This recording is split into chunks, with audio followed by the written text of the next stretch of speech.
It's well known that statin medications are effective for reducing high cholesterol. A new study suggests that these medications may also have other benefits in the lungs. I'm Shelby Cullinan with your latest health news.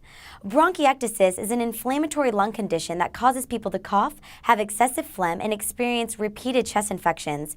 Its cause is not known, but it is linked to having experienced a lung infection as a child, such as pneumonia or whooping cough. New research has found that those with bronchiectasis who take atorvastatin, a statin drug, may find some relief, especially regarding their cough. Speak to your doctor if you have a chronic cough.